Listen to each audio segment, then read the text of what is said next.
Haren Bhakta, founder and CEO of Inside Ownership Index. Can you tell us exactly what the index tracks?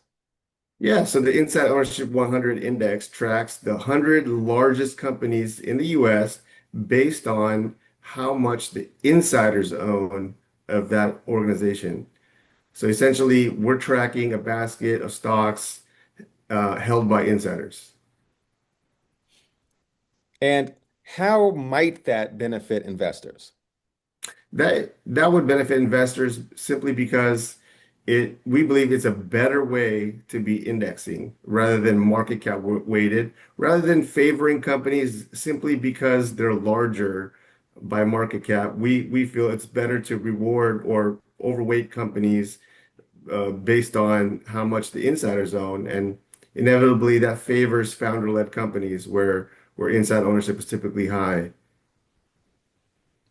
And have you found that the index will outperform other indexes, for example, market cap weighted ones? Yeah, absolutely. So we back tested 20 years. We went as far back as we could collect the data. So we went back 20 years from 2004. And over that 20-year period, we outperformed since going live in 2024. And since going live till now, we've also outperforming the S&P 500. So we believe we created something better than market cap weighted. And the interesting thing is the two global catastrophic events of 2008 and 2020, we were more resilient. We had less drawdowns than the market cap weighted benchmark. Interesting. Now, who might this index benefit? Individual investors, wealth managers, asset managers? Can you take us through that? Yeah, absolutely. So what we found is, well, the retail investors love our story. And anyone who basically buys index funds will benefit from this. So if you're buying QQQ or SPY or any other index fund, this will benefit you.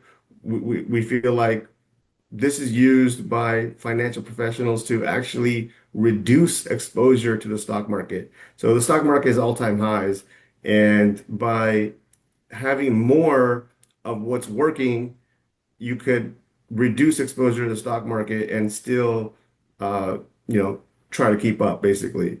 So you always have to have exposure to the stock market. So we found that this is a better way to have exposure and reduce exposure and diversify into other asset classes.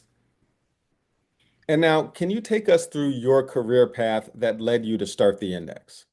Absolutely. So I started trading stocks when I was 17 and I fell in love with it. I knew I was gonna I knew I was gonna make a professional career out of it.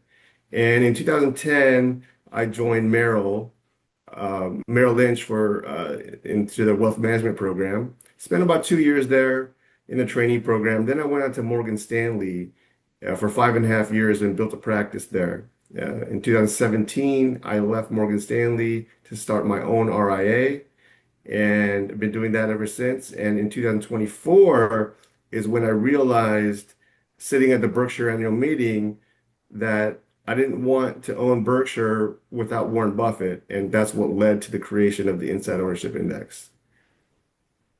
That actually makes it quite timely and something that I think a lot of investors might want to check out the index for. Thank you very much for your time. Thank you.